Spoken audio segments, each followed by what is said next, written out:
चलिए बहुत बढ़िया। हम लोग पिछले क्लास में जो पढ़ रहे थे उसको आगे की ओर बढ़ाएं।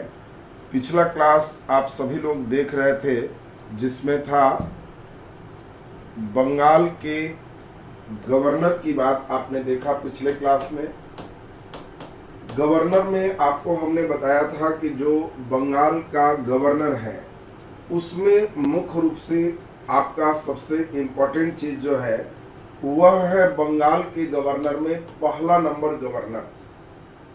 और पहला नंबर गवर्नर आपको याद है कि बंगाल का फर्स्ट गवर्नर कौन है? Lord Clive. लॉर्ड क्लाइव के बारे में आपको 3-4 मुख्य बात आपको बिल्कुल दिमाग में सेट रखना है। और यह आपको सबसे पहला इंपॉर्टेंट बात आप सभी को क्लियर है कि लॉर्ड क्लाइव बंगाल का पहला गवर्नर है। ये लॉर्ड क्लाइव ने ही बंगाल में द्वैत शासन प्रणाली लाया। इसी ने इलाहाबाद की संधि 1765 में किया। ये सभी बात लॉर्ड क्लाइव के बारे में आप जानते हैं। प्लासी का युद्ध इसी के समय हुआ। तब लॉर्ड क्लाइव के बाद उसके बाद आप जानते हैं वेंसीटार्ट। और वेंसीटार्ट में इंपॉर्टेंट आपको बताए थे कि इसी के समय बक्सर का युद्ध हुआ। इसके बाद तब आपको बताए थे वेरिलस्ट। और वेरिलस्ट के समय आप सभी को मालूम है कि प्रथम आंग्ल मैसूर युद्ध हुआ। प्रथम आंग्ल मैसूर युद्ध में आपको याद होगा मद्रास की संधि हुई थी। इसमें हैदर अली जीता था और इसीलिए प्रथम आंग्ल मैसूर युद्ध कभी भी होगा तो वेरिलस्ट की बात करेंगे। और बंगाल का अंतिम गवर्नर आपको बताए थे Warren Hastings. Warren Hastings Bengal का अंतिम गवर्नर है और वारेन हेस्टिंग्स ही बंगाल का प्रथम गवर्नर जनरल। और इसलिए आपको गवर्नर के बाद तब हम चले थे बंगाल के गवर्नर जनरल। बंगाल के गवर्नर जनरल में पहला नंबर हम लोग देखे थे वारेन हेस्टिंग्स। और वारेन हेस्टिंग्स में आप सभी को महत्वपूर्ण बात सब पिछले क्लास में समझाए थे कि यह बंगाल का अंतिम गवर्नर है। दूसरा नंबर आपको बताए थे कि यह बंगाल का प्रथम गवर्नर जनरल है।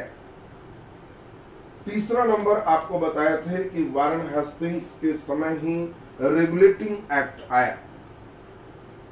और रेगुलेटिंग एक्ट में आप सभी को मालूम है कि वारेन हेस्टिंग्स उस एक्ट के द्वारा ही मद्रास और मुंबई के जो गवर्नर हैं उसको इसके अधीन कर दिया गया।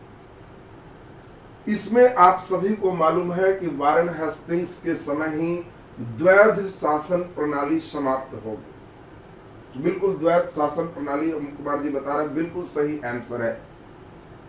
और इसी के समय दो मेन लड़ाई है। दोनों लड़ाई में आपको याद है प्रथम आंग्ल मराठा युद्ध और द्वितीय आंग्ल मैसूर युद्ध। ये दोनों आपको ध्यान रखना है। बार बार इसको सुनते रहोगे, खुद से लिखते रहोगे तभी तुम्हारा क्लियर हो। प्रथम आंग्ल मराठा युद्ध और द्वितीय आंग्ल मैसूर युद्ध। प्रथम आंग्ल मराठा युद्ध में आपको याद है सालबाई की संधि। आपको कभी भी देगा सालबाई की संधि तो आप कहना कि वो वारेन हेस्टिंग्स सालबाई की संधि। और इधर है द्वितीय आंग्ल मैसूर युद्ध में मंगलोर की संधि। तो आपसे क्वेश्चन पूछा जाएगा सालबाई की संधि किसके समय, मंगलोर की संधि किसके समय, प्रथम आंग्ल मराठा युद्ध किसके समय, द्वितीय आंग्ल मैसूर युद्ध किसके समय। सब का आंसर एक ही होगा और वह होगा वारेन हेस्टिंग्स। ये भी आपको समझाए थे कि वारेन हेस्टिंग्स पर लंदन में महाभियोग चलाया गया परंतु वो फिर बरी हो गया। और वारेन हेस्टिंग्स मेन 1784 में पिट्स इंडिया एक्ट आया है और 1785 में ये इस्तीफा दे दिया और तब लंदन में इसके खिलाफ महाभियोग चलाया। तो ये आपका पूरे वारेन हेस्टिंग्स से काम एकदम क्लियर होगा। अब आपको ध्यान रखना है वारेन हेस्टिंग्स में आपको पूरे संधि को दिमाग में एकदम सेट करना। संधि कैसे आपको ध्यान रखना है वो चीज दिमाग में बैठाओ। जब हम कहें वारेन हेस्टिंग्स तो आप कहना कि वार्निंग दे रहे हैं। वार्निंग दे रहे हैं, मान जाओ, मान जाओ, तुम मान जाओ मंगलोर की संधि, सब लोग मान जाओ, एक नहीं सारे लोग मान जाओ, सारे लोग मान जाओ शलवाई की संधि। वार्निंग दे रहे हैं, मान जाओ और सब लोग मान जाओ। बस ये दिमाग में सेट रखना, बस एकदम दिमाग में सेट रहेगा। कभी भी तुमको कहेगा मंगलोर की संधि, कहना वो मान जाओ, मान जाओ। वार्निंग दे रहे हैं, एकदम मान जाओ, कहना कि सर समझ गए, वारेन हेस्टिंग्स वार्निंग दे रहे। और शालवाई की संधि तो आपको दिमाग में रखना है कि वो सब लोग मान जाओ। भाई वार्निंग दे रहे हैं, सब लोग मान जाओ, क्यों बदमाशी करो, नहीं तो लंदन में महाभियोग चले। और सब वार्निंग वाला है, और इसीलिए सब दिमाग में सेट कर लेना है कि वारेन हेस्टिंग्स में ऐसा हुआ। तो वारेन हेस्टिंग्स आपका बिल्कुल धीरे धीरे आपको बनते बनते एकदम क्लियर हो गया। इसके बाद आपको बताए थे लॉर्ड कॉर्नवालिस, और बस लॉर्ड कॉर्नवालिस में तो बहुत आसान आप सभी लोग को, लॉर्ड कॉर्नवालिस में आप सभी लोग को एकदम दिमाग में सेट होगा कि इसी के समय द्वितीय हो चुका है, तृतीय आंग्ल मैसूर युद्ध हुआ। सब तो क्रम में ही है, तृतीय आंग्ल मैसूर युद्ध हुआ। और आप जानते हो तृतीय आंग्ल मैसूर युद्ध में एक संधि है, श्रीरंगपट्टनम की संधि। श्रीरंगपट्टनम की संधि, एक आपको कभी भी कहेगा कि श्रीरंगपट्टनम की संधि, तो आप कहना कि वो समझ गए तृतीय आंग्ल मैसूर युद्ध, लॉर्ड कॉर्नवालिस। और लॉर्ड कॉर्नवालिस के समय ही हम बताए हैं अस्थाई बंदोबस्त 1793, अस्थाई बंदोबस्त बताए थे, सिविल सेवा के जनक, भारतीय सेवा के जनक, पुलिस सेवा के जनक, ये सभी लॉर्ड कॉर्नवालिस। बस अब आपका दिमाग में एकदम सेट हो गया सिविल सेवा के जनक। देखो कैसे याद रखोगे, दिमाग में आप सेट करो, देखो तुरंत याद हो जाए। आपके दिमाग में याद रखना है कि नाम है कॉर्नवालिस। कॉर्नवालिस, वालिस माने समझो पॉलिश, पॉलिश एक तरह का सेवा है। तुम्हारा कोई जूता पॉलिश करे तो समझो कि वो सिविल सेवा। जैसे ही कहें कॉर्नवालिस तो कहना कि सर जूता पॉलिश, आप पॉलिश माने सेवा। और जूता जब पॉलिश करते हैं तो जूता पॉलिश में तुम देखा होगा रंग लगाते हैं। अरे रंग लगाएंगे तब तो पॉलिश होगा, तो इसीलिए रंग लगाएंगे। तो रंगपट्टनम की संधि एकदम की दिमाग में सेट रखेगा। जैसे ही परीक्षा में आएगा श्रीरंगपट्टनम की संधि, कहना हो रंग लगा है सर, रंग लगा है तो जरा पॉलिश मार दीजिए इसको, तो बड़ा सुंदर हो जाएगा। और एकदम दिमाग में तुम्हारा सेट हो गया रंगपट्टनम की संधि, तो कहना रंग तो पॉलिश मार देंगे, काम कंप्लीट हो। संधि एकदम दिमाग में सेट करो, यही तुम्हारा मेन क्वेश्चन आएगा। मंगलोर, मान जाओ, मान जाओ, वार्निंग दे रहे हैं, और नहीं तो सब लोग मान जाओ। तो इधर से सालवाई और मंगलोर, ये वार्निंग हेस्टिंग्स वार्निंग से क्लियर। कॉर्नवालिस तो ध्यान रखना जूता पॉलिश, कॉर्नवालिस तो जूता पॉलिश, और पॉलिश में रंग लगेगा श्रीरंगपट्टनम की संधि। और आपको ध्यान रखना है कि जो पॉलिश है वो एक तरह का जूता पॉलिश सेवा है भाई, सेवा है, लोक सेवा के ये जनक है, बस काम खत्म हो। और ऐसा पॉलिश करने वाला को तुम क्या चाहोगे, आए जाए नहीं, अस्थाई रहे भाई, अस्थाई रहे, ऐसा जूता वाला अस्थाई रहे तो एकदम क्लियर हो जाए। तो अब हम समझते हैं कि ये भी आपका क्लियर। देखो सब चीज सुनने के बाद तब हम लोग को फिर टेस्ट, और टेस्ट में तब अब क्वेश्चन देंगे श्रीरंगपट्टनम की संधि किसके समय हुआ, तो मुस्कुराओगे कि वो रंगपट्टनम, रंग लगा है, सब सिखाए थे, मारो पॉलिश, और ये कॉर्नवालिस हो गया, काम खत्म हो। चलिए अगले नंबर है बहादुर, जिनका नाम है लॉर्ड वेलेस्ली। और आपको बताए भी थे कि वेलेस्ली में चला गया है कब, तो वेलेस्ली का काम खत्म हो गया 1799 में, टीपू सुल्तान की मृत्यु, और चौथा आंग्ल मैसूर युद्ध। इसका सबसे इंपॉर्टेंट हमने बताया था सहायक संधि। सहायक संधि कभी भी आपसे कहेगा सहायक संधि किसने लाया, तो अब आपको ध्यान रखना है कि सहायक संधि किसने लाया, लॉर्ड वेलेस्ली ने लाया। लॉर्ड वेलेस्ली ने सहायक संधि लाया, ये बिल्कुल दिमाग में सेट रखना। इसके बाद आपको बताए थे कि वेलेस्ली के समय दो मेन लड़ाई है, एक तो है चतुर्थ आंग्ल मैसूर युद्ध। और जल्दी जल्दी बोलो, चतुर्थ आंग्ल मैसूर युद्ध तुम पढ़ चुके हो। इसमें तो मेन मर चुका है टीपू सुल्तान, तो इसीलिए काम उसका खत्म हो गया। और इसी समय एक और तुम पढ़े हो, द्वितीय आंग्ल मराठा युद्ध। द्वितीय आंग्ल मराठा युद्ध भी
और द्वितीय आंग्ल मराठा युद्ध में एक संधि हुई थी। संधि सबको मालूम होगा, बेसिन की संधि। बेसिन की संधि ये सबको मालूम हो। तो कभी भी तुमसे पूछा जाएगा द्वितीय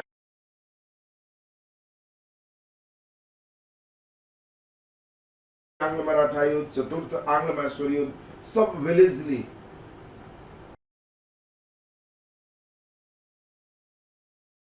युद्ध भी आप इसी समय पढ़े। और द्वितीय आंग्ल मराठा युद्ध में एक संधि हुई थी। संधि सबको मालूम होगा, बेसिन की संधि। बेसिन की संधि ये सबको मालूम हो।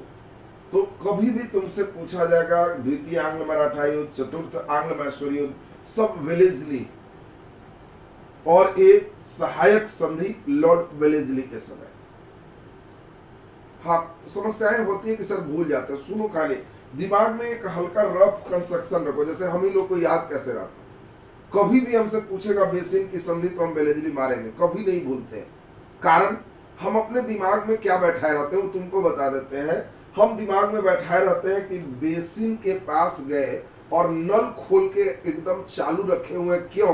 क्योंकि हाथ जली, हाथ जली, और जल गई हाथ, तो बेसिन के पास चले गए और चिल्ला रहे हैं कि कोई मुझे सहायता करो, सहायता करो, सहायता करो, सहायक संधि करो, एकदम परमानेंट हो।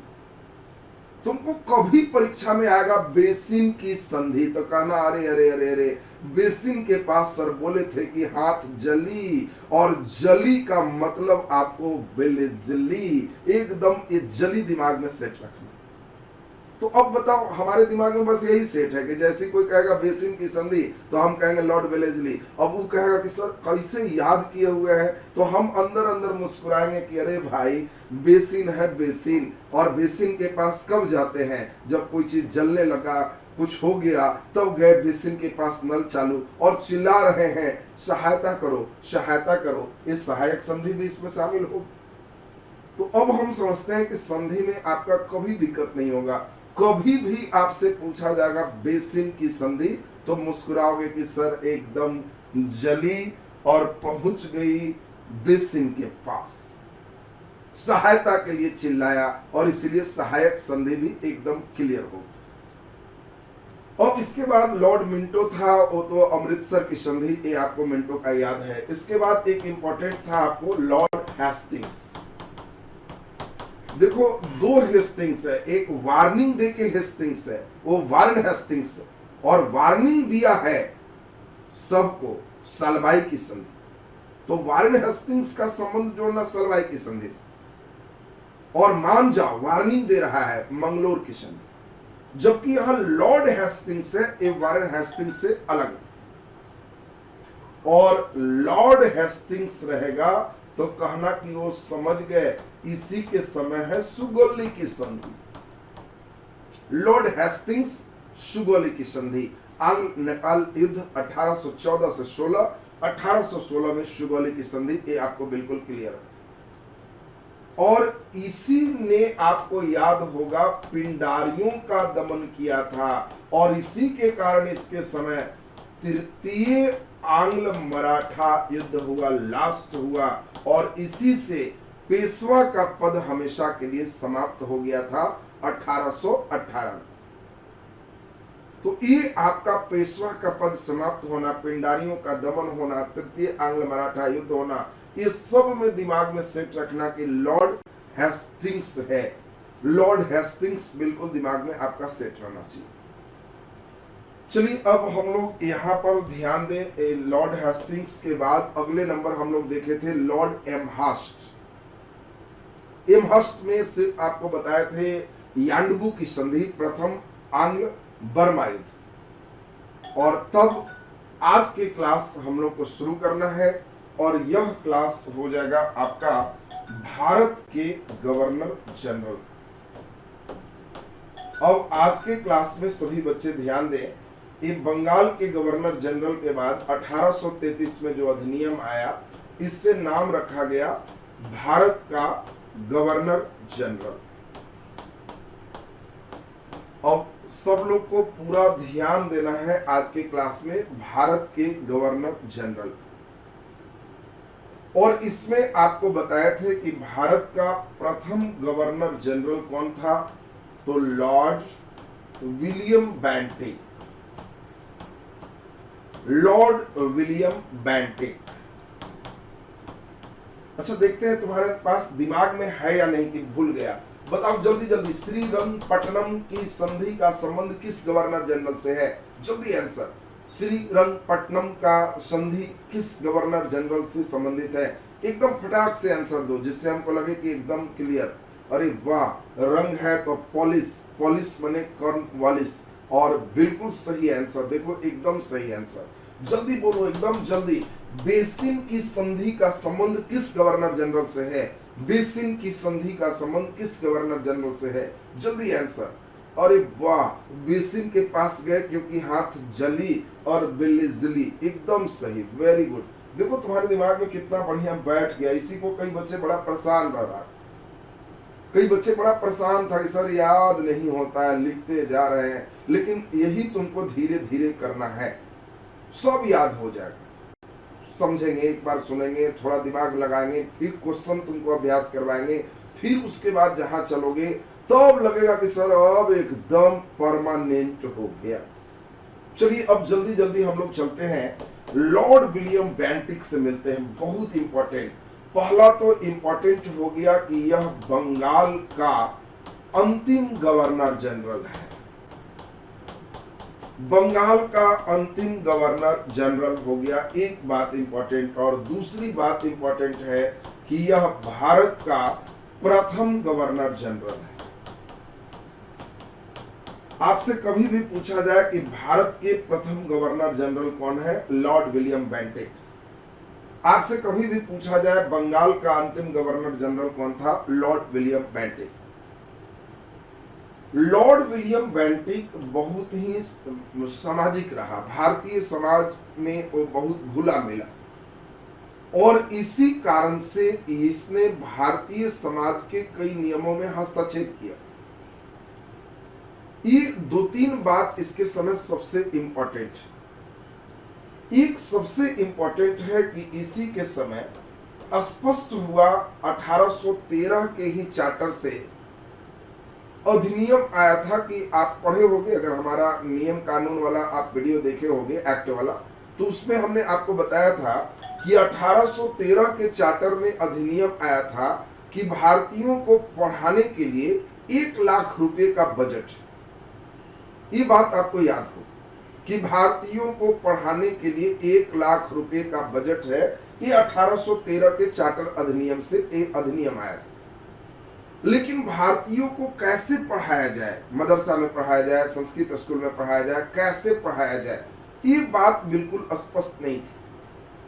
पहली बार लॉर्ड विलियम बेंटिक जो देख रहे हो, इसी के समय एक शिक्षा शास्त्री थे लॉर्ड मैकाले, और ये लॉर्ड मैकाले के शिक्षा नीति को यही लॉर्ड विलियम बेंटिक ने लागू किया। लॉर्ड मैकाले की शिक्षा नीति लागू किया। इसीलिए कभी भी शिक्षा की अगर बात होती है, शिक्षा की अगर बात होगी, तो पहला नंबर इंडिया में अगर शिक्षा है तो वह शिक्षा विलियम बेंटिक से ही प्रारंभ होता है। क्यों प्रारंभ है इस बात को समझना। मदरसा का मतलब जहां मुस्लिम बच्चे पढ़ते हैं, संस्कृत स्कूल का मतलब जहां हिंदू बच्चे पढ़ते हैं, मदरसा में कुरान पढ़ाया जाता। तो शुरुआत में धार्मिक शिक्षा चल रही थी, और अंग्रेजों ने 1813 के चार्टर से अधिनियम लाया कि 1 लाख भारतीयों के शिक्षा पर खर्च कीजिए।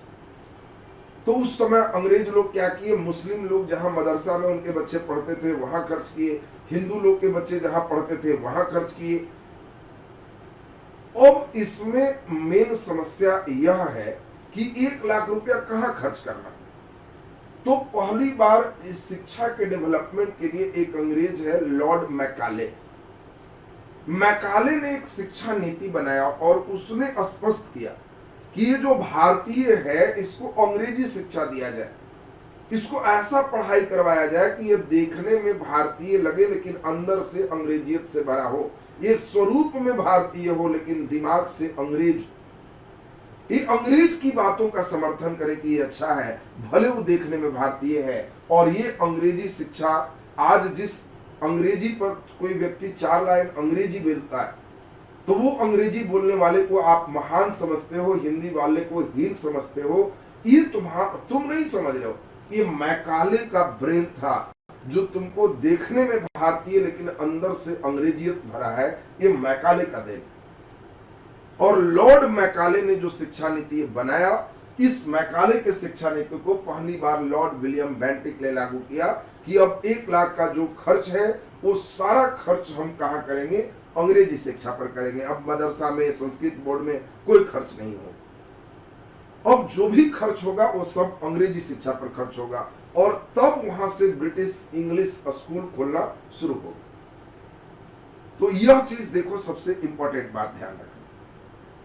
दूसरी इंपॉर्टेंट बात है इसके लॉर्ड विलियम बेंटिक के कई सामाजिक काम है, जिसमें आप सब लोग जानते होंगे 1829 ईस्वी में इसने राजा राम मोहन राय के सहयोग से सती प्रथा का अंत किया। ये एक अच्छा प्रश्न है जो शुरुआत से ही सभी बच्चे पढ़े रहते हैं। सती प्रथा का मतलब है कि अगर हस्बैंड मर गया है तो उसके लाश पर जिंदा जला दिया जाता था उसकी पत्नी को। पत्नी मर गई है तो अकेले जाए, अगर पति मर गया है तो उसके लाश पर जिंदा जलाया जाएगा उसकी पत्नी को। ये प्रथा सती प्रथा। और राजा राम मोहन राय ने इस प्रथा को हटाने के लिए प्रयास किया और लॉर्ड विलियम बेंटिक ने 1829 में सती प्रथा को हटा दी। केवल इतना ही नहीं, इस लॉर्ड विलियम बेंटिक में कई ज्यादा सामाजिक सुधार छिपा हुआ है। इसने ही नर बलि पर रोक लगाया। नर बलि पर रोक का मतलब है कि पहले पूजा पाठ में आदमियों की भी बलि दी जाती थी। इसमें शिशु वध किया जाता था तो शिशु वध पर रोक, बच्चे को मार दिया जाता था तो शिशु वध पर रोक, बच्चे को अब नहीं मार सकते। सबसे इंपॉर्टेंट था इस समय ठगी प्रथा। बंगाल में ठगी प्रथा बहुत ज्यादा था और इसीलिए ठगी प्रथा आपको मेन ध्यान रखना है, बहुत इंपॉर्टेंट आपका है। ठगी प्रथा में आपका एक व्यक्ति का नाम आता है जिसका नाम है लॉर्ड स्लीमैन। लॉर्ड स्लीमैन को लॉर्ड विलियम बेंटिक ने ही उसको नियुक्त किया था। ये 1829 के बाद 30 की बात है। 1830 में लॉर्ड स्लीमैन को नियुक्त किया था और इसी के नेतृत्व में इसने ठगी प्रथा पर रोक लगाया। तो आपको ठगी प्रथा का मतलब है कि कोई व्यक्ति किसी को 2 तरह का उपाय होता था। जैसे एक तो हो गया कि आपका कोई सामान, अब देखो एक बच्चे पूछ रहा है सर ठगी प्रथा क्या, तो आपको ज्यादा नहीं, हम अपना एक उदाहरण समझाते हैं अविनाश रंजन जी, तो आप समझ जाओगे ठगी प्रथा क्या। हमें याद है कि जब पटना में हम रहते थे तो वहां एक साइकिल रखते थे और साइकिल रखने के बाद मकान मालिक का एक नौकर था। तो एक दिन की बात क्या है, मकान मालिक का काम एक पड़ा कि एक बाहर से दवा लाना था जो दूर में मिलता था। मकान मालिक ने कहा कि साइकिल थोड़ा दे दीजिए नौकर को, फिर दे दे। हमने कहा कोई बात नहीं, ठीक है ले जाइए। चाबी हमने दे दी। नौकर छोटा बच्चा जैसा था, मतलब 10-12 साल का। जब वो बाहर साइकिल से गया, साइकिल नया टाइप का रेंजर वाला साइकिल था, और उसको रास्ते में एक व्यक्ति मिला और व्यक्ति समझ गया था कि नौकर है, इसके पास इतना अच्छा साइकिल है, ये मालिक नहीं होगा। वो व्यक्ति देख के अंदाज लगा लिया था। तो उस व्यक्ति ने तुरंत उस लड़के को रास्ते में कुछ दूरी पर रोका और कहा कि साहब घर में है मालिक तुम्हारे? वो कहा कि हाँ घर में है। कहा अरे तो तुम भेंट हो ही गया, उनको 25,000 रुपया हमको देना था, तुमको हम दे देंगे तो उनको पहुंचा दोगे? वो लड़का कहा कि हाँ भाई दीजिए, पहुंचा देंगे। तो और खुश हुआ कि साहब तो हमारे बड़ा खुश होंगे कि 25,000 बड़ा बढ़िया से ले आए। तो कहा कि तो चलो तुम आगे बैठ जाओ या हम बैठते हैं, तुम ले चलो, पैसा हमारे घर से लेना हो। और उस साइकिल पर वो व्यक्ति भी बैठ गए। बैठने के बाद जब 10-15 मिनट साइकिल चलाया तो सामने एक होटल आया। कहा कि अच्छा ऐसा करते हैं, होटल में पहले चलो तुमको भी कुछ खिला पिला देते हैं, खा लो और उसके बाद फिर हम लोग लौटेंगे। और होटल में अपने खुद लिया 1 रसगुल्ला और उसको दे दिया 4-5 रसगुल्ला और ऊपर से समोसा। वो खूब मिजाज से एकदम मार के खाए जा रहा है, और तब वो तुरंत हाथ धो के कहा कि आ रहे हैं पैसा लेके, यहीं बैठे रहना, तुमको हम पैसा जो देंगे पहुंचा देना। वो आराम से बेचारा बैठा हुआ है, और बस वो बेचारा का साइकिल लेके जो गया, होटल वाले 1 घंटा देखे, 2 घंटा देखे, 100 रुपया का बिल बन चुका था, बच्चे को बंधक बनाए हुए थे, साइकिल भी चला गया। तो ये जो गया ना, इस प्रथा को कहते हैं ठगी प्रथा। तो 2 चीज है, अब तुम समझ गया होगा ठगी प्रथा क्या है। तो अब आप ये समझ लो, अगर छीन लेता साइकिल तो पहले केस होता, अगर छीन लेता साइकिल तो पहले केस होता, क्या है छीना है, ये छीनने वाला केस है, धारा फलाना लगे। लेकिन ठग लिया साइकिल तो पहले केस नहीं होता था, या ये तो ठगा है, ये तो तुम मर्जी से दिया है, तुम ठगा गया है, तो केस क्या होगा। तो ठगने के बाद केस नहीं होता था। तो वही चीज को लॉर्ड विलियम बेंटिक ने कहा कि ऐसा ऐसा जितना जो ठग है, जो इस तरह का लगाता है, उस पर कड़ा एक्शन, उस पर कड़ा चीज करो, और उसको भी एकदम समझो कि वो ठग है, तो यही बिल्कुल धारा 420 ही कर रहा है, इसको भी बंद करो। और ये ठगी प्रथा का अंत स्लीमन की सहायता से लॉर्ड विलियम बेंटिक ने करवाया। तो अब जो बच्चे हमसे पूछ रहे थे ठगी प्रथा क्या है, तो ये कहानी से आप समझ गए होंगे व्हाट इज ठगी प्रथा। तो अब आपको बिल्कुल एक क्लियर हो चुका होगा कि लॉर्ड विलियम बेंटिक का जो काम है, उस काम को जरा ध्यान दीजिए। अब मेरा साइकिल को छोड़, अब साइकिल छोड़ दीजिए, वो तो हमने आपको समझाने का लिए किया कि अब साइकिल मिला नहीं मिला वो बात छोड़ दीजिए। अब हम यहाँ पे चलते हैं। तो आपको कभी भी पूछा जाए मैकाले की शिक्षा नीति किसने लागू किया, लॉर्ड विलियम बेंटिक। फिर इसके बाद आपको ध्यान रखना है इसमें सती प्रथा का अंत किसने किया, लॉर्ड विलियम बेंटिक। इसके बाद आपका है नरबली पर रोक। ऐसे नरबली में थोड़ा विवाद अभी है, शिशु वधू पर रोक और ठगी प्रथा पर रोक। तो ठगी प्रथा में स्लीमन का नाम भी इंपॉर्टेंट है, ये नाम बिल्कुल दिमाग में सेट रखें। तो अब हम समझते हैं कि स्लीमन एक सैन्य अधिकारी था। तो चूंकि सेना का अधिकारी है, तो इसकी ड्यूटी दी गई कि देखो ठगने वाला कोई कंप्लेन आता है ना, तो ठग को पकड़ के ला और उसको एकदम कठोर सजा दो, तब जाकर के यहाँ का मामला सही होगा। चूंकि उस समय क्या था कि छीनने वाले पर केस होता था, तुमको ठग के ले गया तो केस नहीं होता। और यही हुआ कि नहीं, एकदम पूरा यहाँ एडजस्ट किया जाएगा। लॉर्ड विलियम बेंटिक इसको एकदम सेट कर दिया। देखिए अमरनाथ जी पूछ रहे हैं कि रेंट में फिर क्या कट कर दिए होंगे। चलिए अब आप लोग उधर चले गए, उधर से लौट आइए और इधर में अब ध्यान लगाइए। तो अब आप बिल्कुल ये बात समझ गए। लॉर्ड विलियम बेंटिक में 3 मेन पॉइंट ध्यान रखना है, बहुत ज्यादा ध्यान नहीं रखना। लॉर्ड विलियम बेंटिक में पहली बात जो ध्यान रखनी है ये है मैकाले की शिक्षा नीति, सती प्रथा, ठगी प्रथा, और भारत का पहला गवर्नर जनरल और बिहार का ये बंगाल का अंतिम गवर्नर जनरल था। बस काम कंप्लीट हो। चलिए अब इसके बाद हम लोग देखें, अब एक अगले नंबर जो भारत के गवर्नर जनरल हैं, इनका नाम है चार्ल्स मेटकाफ। चार्ल्स मेटकाफ बहुत इंपॉर्टेंट, ये भी एक कारण से है और इसीलिए पूरा ध्यान दीजिए। देखो चार्ल्स मेटकाफ की बात सुन। देखिए एक बच्चे लिखे हैं मेरे साथ भी हुआ है, चलिए राहुल जी के साथ भी हुआ है, और नाम भी राहुल है इसीलिए हो गया, सब राहुल के साथ एक बार हो ही जाता है। चलिए अब इसमें ध्यान दो जरा बढ़िया से। चार्ल्स मेटकाफ एक बार बढ़िया से सुनिए, नाम है चार्ल्स मेटकाफ। इसको क्या किया, इसको हम लोग कहते हैं भारतीय प्रेस के मुक्तिदाता। भारतीय प्रेस के मुक्तिदाता। बहुत अच्छा प्रश्न आपसे पूछा जाएगा, बहुत बढ़िया क्वेश्चन। भारतीय प्रेस के मुक्तिदाता किसे कहते हैं, चार्ल्स मेटकाफ को। ये मुक्तिदाता क्या है, तो देखो प्रेस को आजादी देने का काम, कि प्रेस वाले एक स्तंभ है, बिल्कुल इसी का मतलब हम समझा रहे हैं। प्रेस वाले एक स्तंभ है, जो प्रेस अखबार हो या कोई अन्य प्रेस हो, तो वो प्रेस वाले निष्पक्ष रूप से उनको जो मर्जी वो लिख सकते हैं, वो अंग्रेज का खिलाफ भी लिख सकते हैं। ये हम उस पर रोक नहीं लगाएंगे। इसी को कहते हैं मुक्तिदाता। मुक्तिदाता का सेंस है कि अगर प्रेस वाले को लगेगा कि ये गलत कर रहे हैं अंग्रेज, तो लिखेगा कि हाँ गलत है। आप लोग देखे होंगे टेलीविजन में, टेलीविजन वाले को क्या है, पूरी आजादी है कि वो मोदी को किसी प्रकार का कार्टून बनवा के किसी तरह का डांस करवा सकता है। आप लोग कई बार देखे होंगे अमित शाह डांस कर रहा है, जोकर टाइप में बना दिया, मोदी डांस कर रहे हैं, उधर से दूसरा एक कव्वाली कर रहा है। तो उसमें अमित शाह मोदी ये सब केस नहीं कर सकते कि हम प्रधानमंत्री। तुम कोई मंत्री रहो, उस प्रेस को स्वतंत्र किया हुआ है, मुक्त किया हुआ है कि तुम जो चाहो वो गलत है।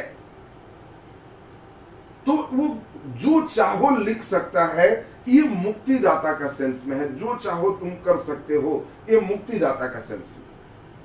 हाँ, और बिल्कुल बात आप समझ रहे होंगे कि सर इसका मिसयूज भी हो सकता है। तो हुआ आगे, जो प्रेस वाले थे उन लोगों ने क्या किया, धीरे धीरे क्षेत्रीय भाषा का जनरेट कर लिया और समाचार पत्र क्षेत्रीय भाषा में निकालना प्रारंभ कर दिए और अंग्रेजों का जबरदस्त शिकायत निकाली। यही बात आपको बता रहे हैं कि अंग्रेजों का जब जबरदस्त शिकायत करना शुरू कर दिए। ट्विटर हमारे देश का नहीं है, अपने देश का होता तो वो विवाद नहीं होता।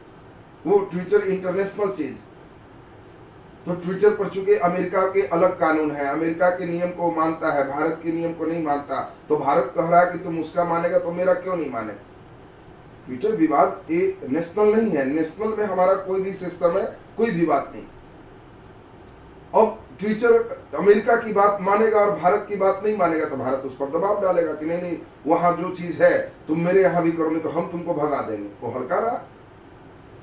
अब इसमें हम लोग जरा ध्यान दीजिए कि इसके कारण अब कई आप जो देख रहे हो प्रेस की स्वतंत्रता, मुक्ति, तो आप देखे होंगे कि इसी के आड़ में कई प्रेस वाले उल्टा पुल्टा भी करते रहते हैं। जो इच्छा अपना कर रहा है, अपना जो मर्जी को अपना कर रहा है, क्यों, हम मुक्त है। तो सरकार उस पर बीच बीच में कठोर कानून भी बनाती। और यही चीज हुआ क्षेत्रीय भाषा में, जब समाचार पत्र निकला, अंग्रेजों की बहुत शिकायत होने लगी। तब आगे एक व्यक्ति का नाम पढ़ोगे जिसका नाम है लॉर्ड लिट्टन। और लॉर्ड लिट्टन आगे पढ़ोगे जो 1878 ईस्वी में एक एक्ट लाएगा, vernacular press act. Vernacular press act, और इस एक्ट के द्वारा क्षेत्रीय भाषा में समाचार पत्र निकालने पर रोक लगा दिया गया। केवल इंग्लिश में ही समाचार पत्र निकाल सकते हो। ये देखो, प्रेस में 2 क्वेश्चन तुमसे मेन पूछा जाता,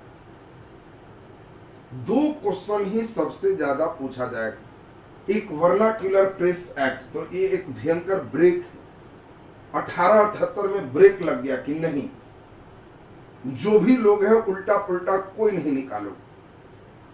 मेटकाफ का समय जो है लगभग 35-36 रहा है। 1835-36 का जो फेज है ये चार्ल्स मेटकाफ का, 35 साल में ही सब उल्टा पुल्टा करना शुरू कर दिए थे। और इसीलिए लॉर्ड लिट्टन ने वर्नाक्यूलर प्रेस एक्ट लाके कहा कि क्षेत्रीय भाषा में समाचार पत्र नहीं निकालना है। कोई समाचार पत्र निकलेगा तो वो सिर्फ और सिर्फ इंग्लिश में ही निकलेगा। पायल जी पूछ रहे हैं क्षेत्रीय भाषा क्या है, तो क्षेत्रीय का मतलब हो गया एकदम लोकल। जैसे भोजपुरी में अखबार निकाल। अब अंग्रेज क्या था, इंडिया आए थे तो इंग्लिश तो जानते ही थे, हिंदी भी सीखे, डिक्शनरी भी रखते थे टेबल पर। अब बताओ कोई भोजपुरी में अखबार निकाले, रउआ जाइत रहनी, तो बेचारा का डिक्शनरी काम ही नहीं करे, रउआ व्हाट इज रउआ पता ही नहीं चल रहा। अब वो ऐसा लिख दे कि भारतीय लोग उसको समझ के मुस्कुरा रहा है कि वो वैसे है, और अंग्रेज को समझ ही में नहीं आ रहा, अंग्रेज को पता ही नहीं चल रहा। कुछ चुके अंग्रेज कितना भी अंग्रेजी सीख ले, कितना भी अंग्रेजी सीख ले और कितना भी हिंदी सीख ले, तो पूरा हिंदी सीखने का मतलब ही हो गया कि वो क्षेत्रीय जो लोकल लैंग्वेज है, लोकल शब्द है, वो एकदम नहीं समझ सकता, वो नहीं समझ सकता। तो ये लोकल लैंग्वेज जो होता है ना, वो वहां पे अखबार में आना शुरू होगा। तो यहाँ पे वही चीज कह रहा है कि अंग्रेज कह रहा है कि भाई हम कितना यहाँ पर सीखेंगे, कने जाई 6 अब लिखेगा तो कहाँ समझेंगे। तो इसीलिए उसने सीधा सीधा कहा कि नहीं, अब हम लोग एकदम इस सिस्टम को पूरा हम लोकल लैंग्वेज बंद, सीधा अंग्रेजी में लिखो, हमको समझ में आना चाहिए, नहीं तो तुम क्या उल्टा पुल्टा लिख देगा, हमको फिर पता नहीं चलेगा।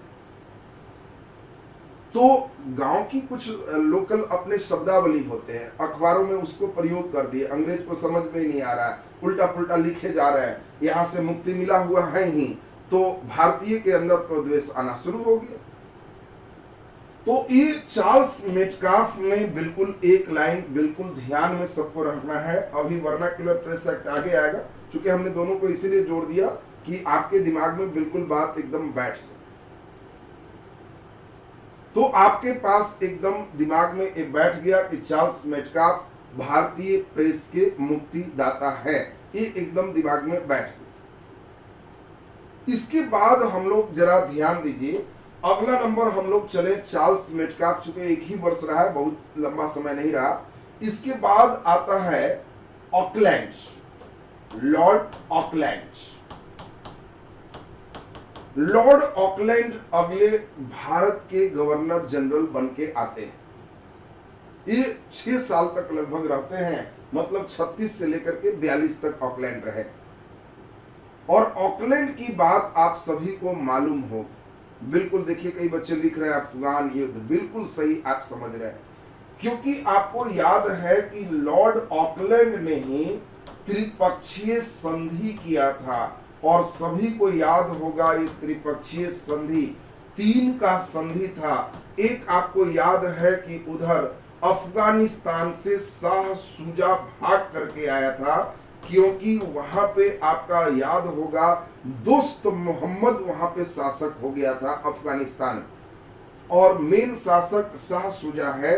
वो दोस्त मोहम्मद जब शासक हुआ तो ये भाग करके आया, और इसके साथ साथ रंजीत सिंह है, और इसके साथ साथ अंग्रेज है, और ये तीनों की एक संधि होती। यही कोहिनूर हीरा वाला बिल्कुल बात आपको अभी याद आ गया, ये ऑकलैंड के समय हुई। और इसी के समय आपको बिल्कुल याद है प्रथम आंग्ल अफगान युद्ध हुआ। बिल्कुल सही आपने समझा कि इसी के समय प्रथम आंग्ल अफगान युद्ध हुआ। तो बिल्कुल आपको ध्यान रखना है, लॉर्ड ऑकलैंड की कहानी बिल्कुल ध्यान में रखना है कि प्रथम आंग्ल अफगान युद्ध 1839 से 42, 38 से में ही मान के चलो त्रिपक्षीय संधि है, 1839 से 42 में प्रथम आंग्ल अफगान युद्ध हुआ है, जिसमें अंग्रेज विजयी होते हैं और शाह शुजा को ही वहां का शासक बनाते हैं। फिर आपको बताए थे कि दोस्त मोहम्मद के बेटा के नेतृत्व में विद्रोह हुआ, शाह शुजा मारा गया, वो अफगान की कहानी आपको सुना चुके हैं। अब यहाँ पे आपका जो है ऑकलैंड की कहानी लगभग कंप्लीट हो। अब यहाँ पे हम लोग अगला नंबर जो चलेंगे, ये ऑकलैंड के बाद आते हैं लॉर्ड हार्डिंग। नेक्स्ट नंबर जो हमारे भारत के गवर्नर जनरल हैं, इनका नाम है लॉर्ड हार्डिंग। और हार्डिंग के समय आपको याद होगा, पहली बात इसी के समय प्रथम आंग्ल सिख युद्ध हुआ। देखो आंग्ल सिख युद्ध 2 ही मेन है, एक हार्डिंग के समय और डलहौजी तो पूरा जीत ही गया, तो इसीलिए लॉर्ड हार्डिंग के समय प्रथम आंग्ल सिख युद्ध हुआ। ये आपको ध्यान रखना है कि प्रथम आंग्ल सिख युद्ध किसके समय हुआ, तो लॉर्ड हार्डिंग के समय। द्वितीय आंग्ल सिख युद्ध कहेंगे तो डलहौजी के समय, और सिखों का साम्राज्य खत्म हो जाए। बिल्कुल आपको याद होगा कि इसी में लाहौर की संधि हुई थी, बिल्कुल सही आपने कहा, और लाहौर पर अंग्रेजों का अधिकार हो गया। लॉर्ड हार्डिंग के समय लाहौर की संधि हुई और लाहौर पर अंग्रेज का अधिकार हो गया। और ये चीज आप लॉर्ड हार्डिंग के समय में ध्यान रखोगे, प्रथम आंग्ल सिख युद्ध। और ये कब हुआ है, तो 1845-46 में प्रथम आंग्ल सिख युद्ध, आपको दिमाग में सेट रखना। अब इसके बाद हम लोग चलते हैं नेक्स्ट नंबर, तो लॉर्ड हार्डिंग के बाद अब अंतिम आ जाते हैं जिनका नाम है लॉर्ड डलहौजी। और डलहौजी के बाद तब कैनिंग आ जाएगा, कैनिंग भारत का अंतिम गवर्नर जनरल और प्रथम वायसराय बनेगा। लॉर्ड डलहौजी का फेज बिल्कुल ध्यान में सेट रखना, क्योंकि यह इंपॉर्टेंट है। 1848 से लेके 1856 तक डलहौजी है। यही 1857 में मेन क्रांति होगी, जिसका बीजारोपण डलहौजी ने ही किया था। इसका मेन ये लाइन बिल्कुल ध्यान में सेट रखना। और इसी के समय आपको याद है द्वितीय मतलब अंतिम आंग्ल सिख युद्ध हुआ। द्वितीय आंग्ल सिख युद्ध हुआ और सिख साम्राज्य पर पूरा पर अंग्रेजों का अधिकार हो गया। बिल्कुल जो है सही लिखे हैं। 1848 में हेड बना और जस्ट लड़ाई शुरू कर दिया। 48-49 में ही द्वितीय आंग्ल सिख युद्ध हुआ और इसने पूरा साम्राज्य को छीन लिया। पूरा साम्राज्य छीनने के बाद तब इसने सोचा कि बाकी राजा को यहां से कैसे हटाए, और इसीलिए आप सभी को याद है कि इसने अपना व्यपगत का सिद्धांत लाया था। और इसके इसी व्यपगत के सिद्धांत को हम लोग इसका हड़प नीति के नाम से जानते हैं। इस सिद्धांत में ही उसने कहा था कि जिस राजा को अपना बेटा नहीं है उसकी संपत्ति जो है उनके मरने के बाद अंग्रेजी सरकार में मिला ली जाएगी। दत्तक पुत्र गोद लिए हुए बेटे और बेटी को संपत्ति का अधिकार नहीं होगा। यही उसमें जो है व्यक्तिगत का सिद्धांत है। यही डॉक्ट्रिन ऑफ लैप्स है। इसी को हम लोग हड़प नीति के नाम से जानते हैं। बिल्कुल कई बच्चे बिल्कुल सही लिख रहे हैं। द्वितीय आंग्ल बर्मा युद्ध भी इसी के समय हुआ है। तो द्वितीय आंग्ल बर्मा युद्ध दोनों तरफ आपको सिख तरफ भी जीता है और बर्मा तरफ भी जीता है। तो आपको ध्यान रखना है कि इसमें दोनों तरफ ये जीता, इसीलिए ये आपको बिल्कुल दिमाग में सेट रखना है कि द्वितीय आंग्ल बर्मा युद्ध इसी के समय हुआ है। और ये आंग्ल बर्मा 52-53 नहीं, ये तो द्वितीय, हाँ बिल्कुल ठीक है। आंग्ल बर्मा युद्ध के समय आपको ध्यान रखना है कि द्वितीय आंग्ल बर्मा युद्ध में बर्मा भी आपने देखा कि लगभग अधिकार पे आ गया। इसके बाद सबसे इंपॉर्टेंट, बिल्कुल कुछ बच्चे सही लिख रहे हैं, पहली बार रेलगाड़ी। ये देखो सबसे इंपॉर्टेंट, सबसे पहली बार भारत में रेलगाड़ी। आप जानते हो कि पहला रेल भारत में कब चला? तो 1853 में। और यही 1853 जो देख रहे हो इसी के समय, यानी पहली बार भारत में जो रेल 1853 में चलाया गया, ये लॉर्ड डलहौजी के समय चलाया गया। बिल्कुल मुंबई से थाने, पुणे से नहीं, मुंबई से थाने। अगला नंबर हम लोग देखें, केवल रेल ही नहीं, इसी के समय पहली बार डाक टिकट भी जारी किया गया। पहली बार डाक टिकट किसके समय जारी हुआ? तो यह भी होगा लॉर्ड डलहौजी के समय पहली बार डाक टिकट जारी किया गया। तो 1854 ये भी है। इसके बाद 1856 में एक विद्रोह है जो आगे जनजातीय विद्रोह में पढ़ोगे। इसी के समय संथाल विद्रोह हुआ। आपसे पूछा जाएगा कि संथाल विद्रोह के समय भारत के गवर्नर जनरल कौन था? तो लॉर्ड डलहौजी। इसी के समय सबसे इंपॉर्टेंट आपको ध्यान रखना है, बिल्कुल ये पहली रेलगाड़ी है तो भारतीय रेल के जनक भी डलहौजी को ही कहते हैं। इसके बाद डलहौजी, अब देखो बेटा नहीं है तो संपत्ति छीनने का नियम लाए। लेकिन आपको जान के यह आश्चर्य होगा कि अवध के, आपको कहानी सुनाए थे कि अवध में उसका बेटा है, फिर भी 1856 में जाते जाते इसने अवध को बेटा रहने के बावजूद भी कुशासन के आरोप में, कुशासन के आधार पर ब्रिटिश साम्राज्य में मिला दिया। ब्रिटिश साम्राज्य में मिलाया। ये देखो एक बहुत इंपॉर्टेंट आपको ध्यान यहां रखना है।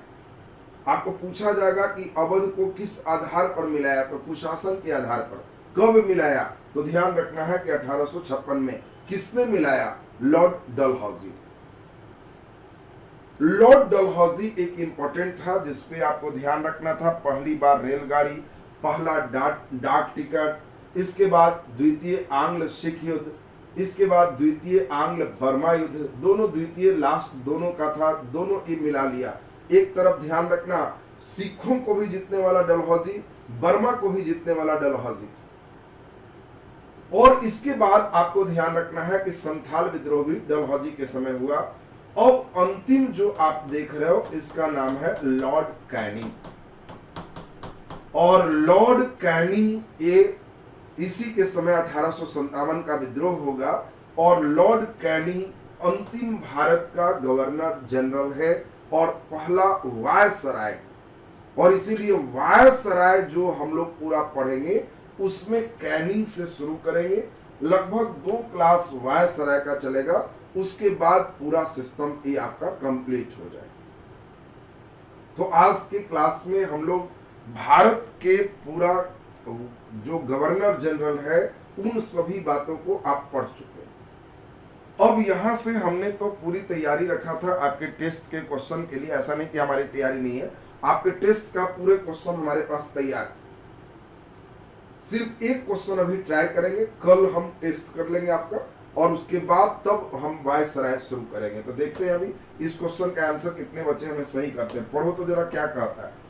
निम्नलिखित में कौन सी संधि वारेन हेस्टिंग्स से संबंधित नहीं है? जल्दी से आंसर दो, जल्दी आंसर दो, एक एक बच्चे का सही होना चाहिए। कौन सी संधि वारेन हेस्टिंग्स से संबंधित नहीं है? वारेन हेस्टिंग्स वार्निंग दे रहे हैं, वार्निंग दे रहे हैं, वार्निंग दे रहे हैं, सबको वार्निंग दे रहे हैं। मान जाओ, सबको वार्निंग दे रहे हैं। तो ये दोनों तो है ही इसमें। मद्रास की संधि आपको बताए थे कि यह वारेन हेस्टिंग्स से संबंधित नहीं है। मद्रास की संधि कब हुआ? प्रथम आंग्ल मैसूर युद्ध में हुआ। इसमें हैदर अली मद्रास की संधि करता है, और हैदर अली का मतलब कौन हो गया? प्रथम आंग्ल मैसूर युद्ध का मतलब मद्रास की संधि किसके समय? वेरिलस्ट के समय। तो वेरिलस्ट के समय आपको बिल्कुल क्लियर हो गया होगा कि ये मद्रास की संधि। बहुत बढ़िया, आप लोग समझ रहे हो। बाकी कल टेस्ट के माध्यम से मुझे मालूम चलेगा आपकी वस्तु स्थिति कितना बढ़िया चल रहा है। टेस्ट हम लोग इसी में सामने लाइव में ही टेस्ट ले लेंगे तो ज्यादा बढ़िया हो जाएगा, तो ज्यादा अच्छा रहेगा। तो चलिए अब इसमें ध्यान दीजिए। नेक्स्ट क्लास कल हम लोग इसमें इससे आगे चले। आज का क्लास आपका यहीं तक होगा। एक बच्चा लिख रहा है 17 जुलाई के बाद। अरे 17 जुलाई के पहले भी तो डेली तुम्हारे साथ ही रह रहा है, तो क्या बदमाशी है? 17 के बाद रहता, क्लास नहीं ले रहा है, तभी चिट्ठी लिखता कि सर 17 के बाद पढ़ाइए। हम तो डेली तुमको पढ़ा रहे हैं, कहाँ छोड़ रहे हैं? तुम पढ़ने के लिए ना तैयार हो, तुम भागो मत खाली। अभी बाकी पढ़ने के लिए जो तैयार बच्चा है, अभी 66 वाले से पूछ लो कि कितना देर पढ़ाई हो रहा है, वो तुमको खुद बता